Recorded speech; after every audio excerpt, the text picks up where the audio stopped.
Hello दोस्तों, आज के इस वीडियो में मगध साम्राज्य के अंतर्गत हर्यक वंश के बारे में पढ़ेंगे। तो चलिए स्टार्ट करते हैं आज का वीडियो। हर्यक वंश स्टार्ट करने से पहले मैं आपको मगध साम्राज्य के बारे में थोड़ा सा इंफॉर्मेशन दे देता हूं।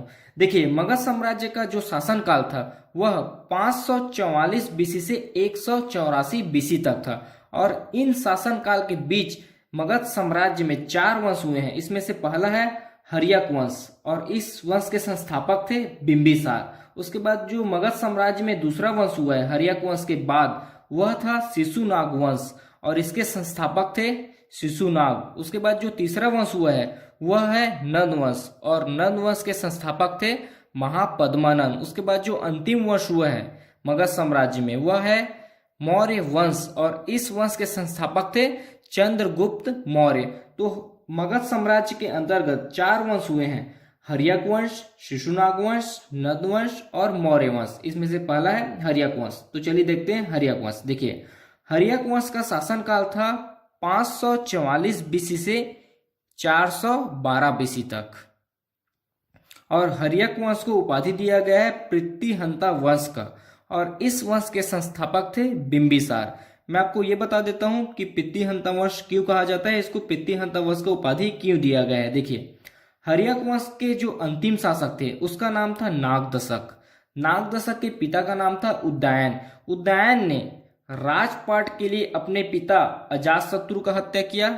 उसके बाद अजातशत्रु ने राजपाट के लिए अपने पिता बिंबिसार का हत्या किया, जिसके कारण इस वंश को प्रीतिहंता वंश भी कहा जाता है, क्योंकि 2 राजा उदयन ने अपने पिता अजातशत्रु का हत्या किया राजपाट के लिए और अजातशत्रु ने अपने पिता बिंबिसार का हत्या किया राजपाट के लिए, जिसके कारण हर्यक वंश को उपाधि दिया गया है प्रीतिहंता वंश का और इस वंश के संस्थापक थे बिंबिसार। बिंबिसार का उपनाम है श्रेणिक, जिन्होंने बौद्ध धर्म अपनाया था और गौतम बुद्ध इनके मित्र थे। बिंबिसार का दरबारी का नाम था जीवक, जो आयुर्वेदिक आचार्य था, एक निपुण आयुर्वेदिक आचार्य था।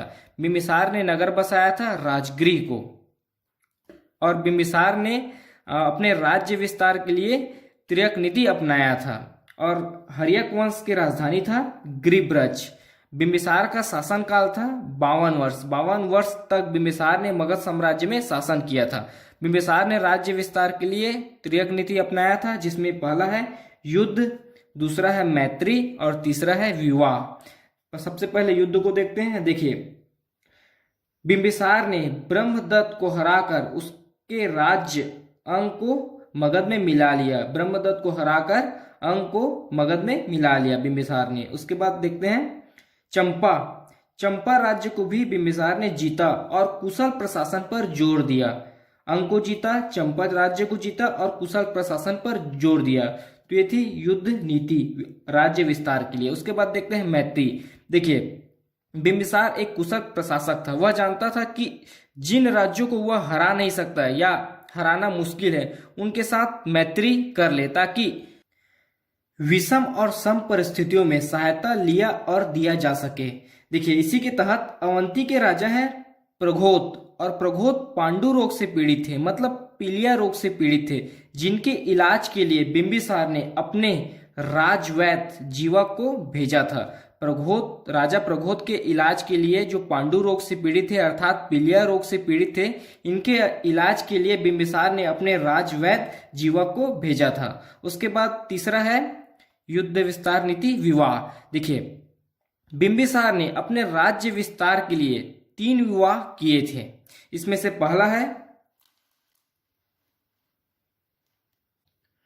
प्रथम विवाह। कोसल के शासक हैं प्रसेनजीत और प्रसेनजीत की बहन का नाम है कोसला देवी या महाकोसला। तो कोसला देवी और महाकोसला से प्रथम विवाह करते हैं बिंबिसार। उसके बाद देखते हैं बिंबिसार का द्वितीय विवाह। देखिए, वैशाली में शासन है लिच्छवी वंश का और लिच्छवी वंश के शासक हैं चेतक। चेतक की बहन का नाम है चेतना या छलना। तो चेतना या छलना के साथ विवाह करते हैं बिंबिसार और इन दोनों से एक पुत्र पैदा होगा अजातशत्रु और यही अजातशत्रु आगे जाकर राजपाट के लिए अपने पिता बिंबिसार का हत्या करेगा। उसके बाद आगे देखते हैं तृतीय विवाह। देखिए, बिंबिसार का तृतीय विवाह मद्र की राजकुमारी का नाम है क्षेमा और क्षेमा से विवाह करेंगे बिंबिसार और इन दोनों से एक पुत्री पैदा होगी जिसका नाम है खेमा। क्षेमा और बिंबिसार से एक पुत्री पैदा होगी खेमा और खेमा आगे जाकर बौद्ध धर्म स्वीकार करेगी।